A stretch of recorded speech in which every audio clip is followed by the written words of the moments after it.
I only source on Upwork. That's the only place I go. I love Upwork. That's all I do. I don't know where else you'd go for them because I don't use anything else. When, however, should you start outsourcing to people? And that's a very good question. And the answer to that is, the first thing I'm going to suggest that you do is something a little bit weird, but it is to read a book. Now this book I read, Jesus Christ, God, I'm getting old, 20 years ago. So back when I was 27 years old, I read this book, and it quite literally changed my entire life. The E-Myth by Michael Gerber is a fantastic business book. It's also an unbelievably sophisticated personal development book, but and that's hidden under the business side of it. But the business side of it, the how to systemize your business side of it, man, oh man, oh man, oh man. The guy that gave me this book was, you know, the chef who's now on Better Homes and Gardens, Ed, Better Homes and Gardens, Fast Ed. So this guy here, I used to work with Ed back in the day, and he gave me the E-Myth book as a present. He's a friggin' extremely smart guy. You wouldn't think it to talk to him, but frickin' hell, he's smart. He gave me the book as a present, and I devoured it. It's awesome. Buy the E-Myth. It's awesome. One of the things the E-Myth talks about is outsourcing and how to hire people to replace yourself in your business. So here's what I've learned about doing that.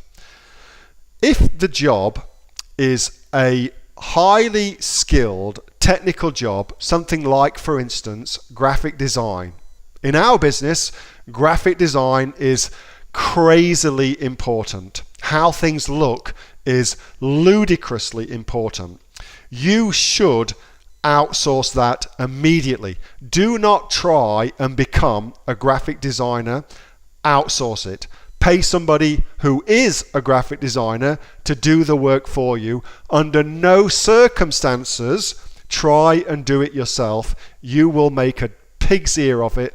It will look like a dog's arse, and you will make less sales as a result of it. It's a recipe for disaster, all right? Just pay somebody good to do the work for you. So anything like that where it's technical, I always outsource. Always. I don't even try to learn the skills you need to do that at a high level. It's so much better just to outsource it, so much faster. You'll have such a much better experience as well. Don't even bother. However, for less technical jobs and less skilled jobs, my strategy is to learn it myself, and then I build a system out of it, and then I time myself doing the thing, and then I hire somebody to do that thing, to do that specific thing, okay? So, for instance, here is Process Street, and this is one of the pieces of software that we use at the Aussie Online Entrepreneurs, and you guys all know Orvi. She's fantastic. So this is what we use. Me and Orvi use this for the Aussie Online Entrepreneurs. So we have people doing this all the time. So the weekly podcast, for instance, just click on that so you can have a look. That's all laid out in detail, step by step, including checklists, to-do lists, check boxes. The whole thing is laid out step by step with images so that Orvi can do it. The whole thing is just there for her, okay? And the idea being, I want to get the business to a point where it does not rely on Orvi what I've said to Orvi is, I want you to manage outsourcers, not be an outsourcer for me. So we're working towards her being the manager of all my outsourcing team, not only for Aussie Online Entrepreneurs, but for other things too. And so we build systems so that Orvi can give those systems to new people, and then new people can do the work, all right? So the whole thing, step by step, is laid out. Exactly what to do, how to do it, where to put it, how to know if it's worked, what to check. Everything's laid out. And I do it first, understand it. It's a pretty simple job. It's just, you do what, and you're done. And then I time myself doing it, and then I teach Orvi how to do it. We time Orvi doing it, and then we know approximately how long it should take an outsourcer to do the work, and then we can outsource it to somebody else. So that's how I function, and my strategy is I outsource everything I don't enjoy doing. I outsource it as quickly as possible. As quickly as possible, I outsource it, because anything that I don't enjoy doing very quickly becomes a bottleneck in my business. If I am the person that has to do that thing and I don't want to do that thing, I'm a bottleneck immediately for it, and it stops the business growing. So anything that you're doing that you don't enjoy doing in your business, you must outsource it. It's a bit of short-term pain for a lot of long-term gain. Because the more you outsource, the more your business grows. The more your business grows. So I hope that helps. And anything else I want to say to that? The other thing I'd add to that as well is, do not expect one outsourcer to be able to do everything in your business. You will never, ever find that. If there was an outsourcer who could do everything in your business, they are already an entrepreneur. They're already an entrepreneur. So they're already doing it. So you've got to hire people, outsourcers, commensurate with your skills that you're looking to have in your business. And usually those skills are mutually exclusive. So people who are creative are not usually hyper detailed at checking things off, all right? Those two things are usually mutually exclusive.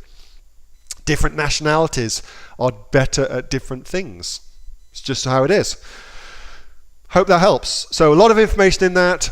Process Street is what I use to manage everything. We lay the whole thing out. We've everything very, very documented. Everything documented. And because of that, if I'm sick, everything still goes on. If Orvi's sick, everything still goes on. The business is sustainable without me being there, and therefore it's also sellable as well, which of course is what we're all working towards. The other thing I want to say as well is there are things I do in all of my businesses, not just in Aussie Online Entrepreneurs, in all of my businesses that really I could easily outsource, but I actually love doing them, and so I just do them. So I have found that I want to do the things I want to do, and so even though I know I could outsource them, I don't, because I love doing them myself, and I just get a kick out of doing it. So, and I think that's important too. You've got to have things in your business that you love to do, so that when you get up in the morning, you can't wait to get into it. That's really important too. Hope that helps. Sue, who's built a very successful business, says she runs her business the same way too. Jenny says she's got that book, really loves it, need to get it out again. Yep, it's one of those books where you can read it time and time again. I personally find myself coming back to some books over and over again. So David Ogilvy, Ogilvy on Advertising, I go back to that book. I read it every single year. Every single year without fail, I read that book. Cialdini, Influence, every year I read that book without fail. The E-Myth, every year. And every time I read it, I'm a new person with new experiences and new awareness reading the book.